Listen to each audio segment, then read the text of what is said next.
tudo bem com vocês? Hoje eu vou falar a respeito, vou na verdade dar umas pinceladas aqui bem rápidas de uma obra, né, e de um autor muito importante, né, que é Sérgio Buarque de Holanda, na obra Raízes do Brasil, de 1936, e ele passa uma ideia bem interessante, e eu vou logo, rapidamente, né, trazer isso para a situação política no Brasil. O próprio autor, ele coloca faz algumas colocações em relação a essa questão política, e eu vou aqui esmiuçar isso, mas trazendo aqui para as últimas décadas, né? Lembrando que essa obra foi escrita em 1936, em outro momento histórico, mas a gente observa que permanece essa mesma questão. Então é importante trazê-la para a gente possa compreender aqui algumas questões que têm muita relação com o que eu já falei em diversos momentos, né? Então, sem mais delongas, vamos aqui falar um pouco da questão, né? Nessa obra, Raízes do Brasil, o autor ele vai falar sobre um aspecto que é muito falado a respeito de povos, pessoas de fora do Brasil, estrangeiros, que falam que o brasileiro ele é muito bom, ele recebe muito bem as pessoas, e trata muito bem todo mundo, né, bem cordial e tal. Mas aí o Sérgio Buarque de Holanda ele vai trazer essa palavra cordial, né, vai falar do homem cordial, mas não no sentido que tanto esses estrangeiros falam, como do uso comum dessa palavra cordial, né? Tem um conceito meio positivo, né? De que recebe bem os outros, trata muito bem, é educado. O Sérgio Buarque vai trazer cordial no sentido de coração, né? Quando você vê ali a etimologia da palavra, cordial vem de coração. Ele vai dizer que o homem cordial, o brasileiro, ele age pelo coração, pela emoção, pelas relações pessoais. Então, tudo que o brasileiro vai trazer para o lado pessoal. Para o brasileiro, ele não consegue distinguir nas relações, fazer uma distinção entre o público e o privado. Ou seja, basicamente a gente pode dizer que ele leva tudo para o lado pessoal, né? Ele pessoaliza a coisa, transforma todas as relações em relações pessoais, sensíveis à emoção. Isso ajuda muito a explicar assim, o cenário político no Brasil, sempre movido por amor e ódio.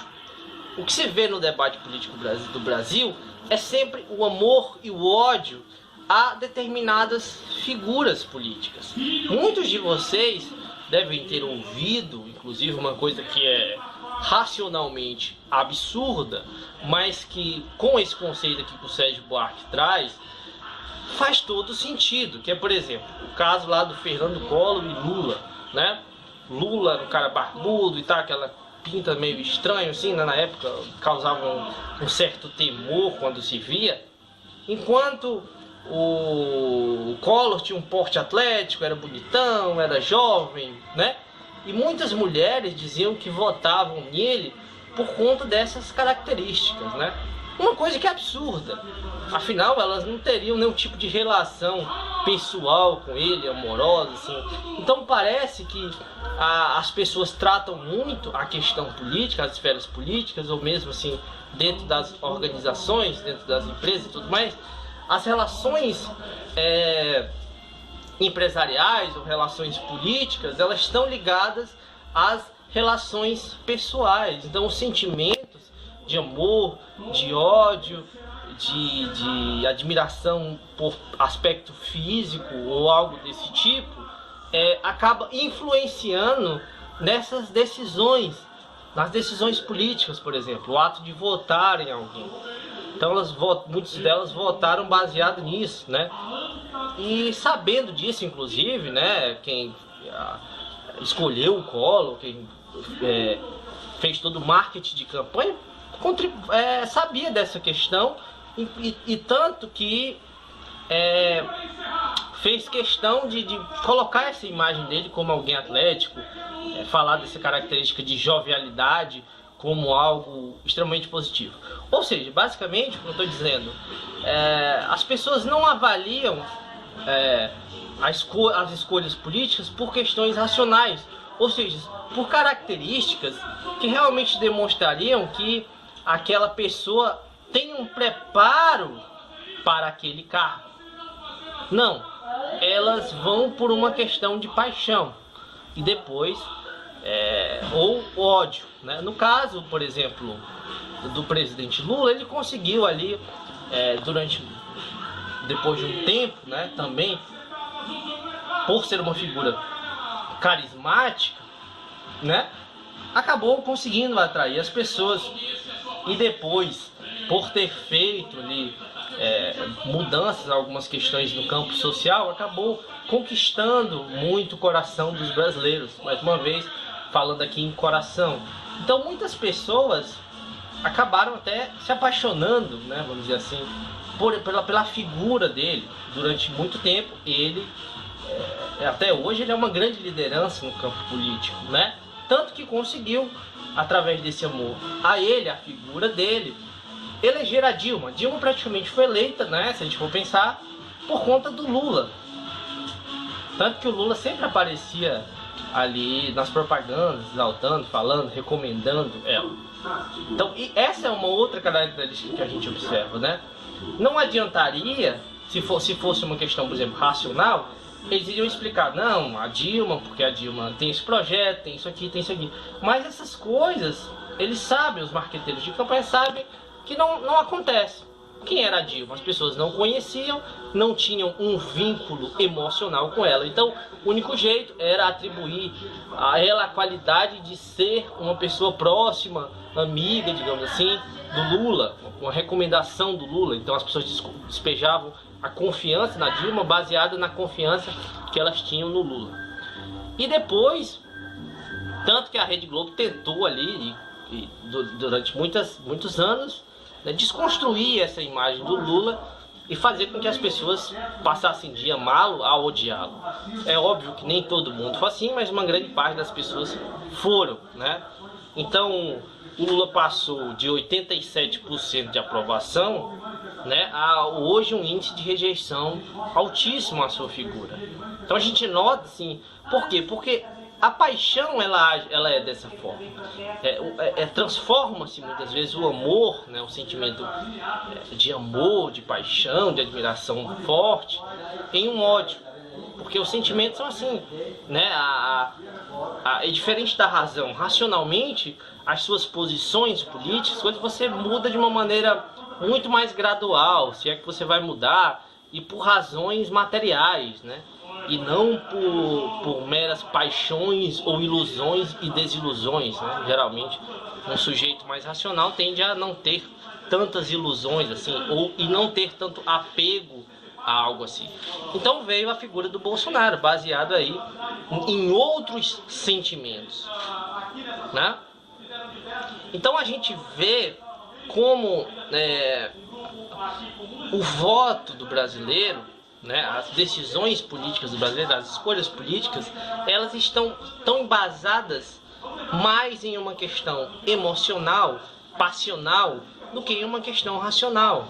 Então é por isso que as discussões políticas, muitas vezes quando a gente traz aqui discussões políticas, analíticas, muitas vezes essas pessoas nem olham, elas simplesmente olham sobre um viés de alguma paixão ou ódio que ela tem. Por exemplo, se ela tem um ódio à figura do Lula, por exemplo, e eu fizer qualquer vídeo em que eu fale de algum aspecto positivo do Lula, ainda que eu mostre os dados, mostre racionalmente, a pessoa poderia entender, não, esse aspecto realmente está certo. Não, ela simplesmente acham ruim isso, odeiam e atribuem a esse indivíduo o mesmo ódio, né? Elas passam a ter o mesmo ódio a essa pessoa que está, entre aspas, defendendo ali aquela figura, né? Porque está apresentando algum aspecto positivo, que ela tem a essa tal figura política. E assim, há outras figuras também.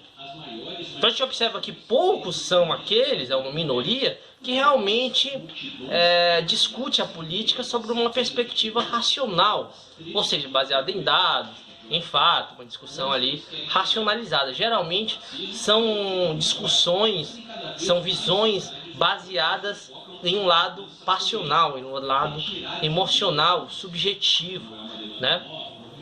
E isso realmente a gente vê por este aspecto aí que a gente observa como é mais fácil, mais simples, né? A manipulação ali da população brasileira em prol de um projeto político. Por isso foi tão fácil ali tirar a Dilma. Por que eles conseguiram tirar a Dilma? Eles conseguiram fazer que a população odiasse ela.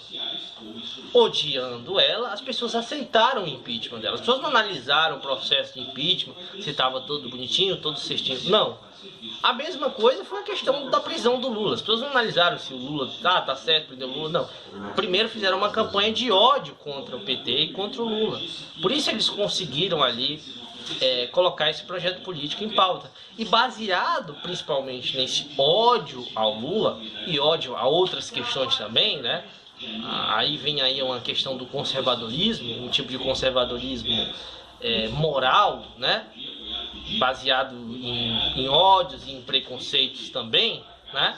Ajudaram, contribuíram de uma maneira muito forte a eleger o Bolsonaro. Então o Bolsonaro foi também eleito baseado nessas emoções, mas principalmente ali no ódio. Não foi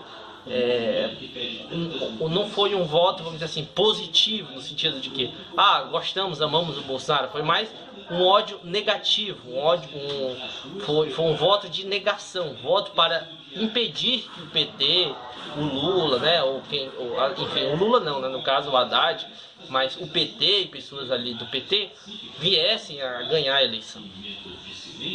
Então a gente pode entender muito dos rumos políticos que o Brasil toma baseado nessas emoções, nesses sentimentos, mais do que numa análise material, numa análise racional da situação política, assim, econômica do Brasil. Então muitas vezes você vê, por exemplo, hoje o Bolsonaro fazendo um governo terrível, tomando todas as decisões erradas, mas mesmo assim uma grande parte do eleitorado que votou nele, a outra parte do eleitorado que talvez nem seja tão apaixonado por ele, mas por odiar tanto o Lula, disse que preferia votar nele do que votar em alguém do PT. Você vê como isso não faz sentido sob uma perspectiva racional. Não faz sentido você dizer assim, não, ele é muito pior, fez um governo muito pior, tomando decisões muito piores do que o PT, mas eu odeio o PT, então eu prefiro votar nele novamente. Então você vê como é estúpido isso. É estúpido porque é baseado em quê?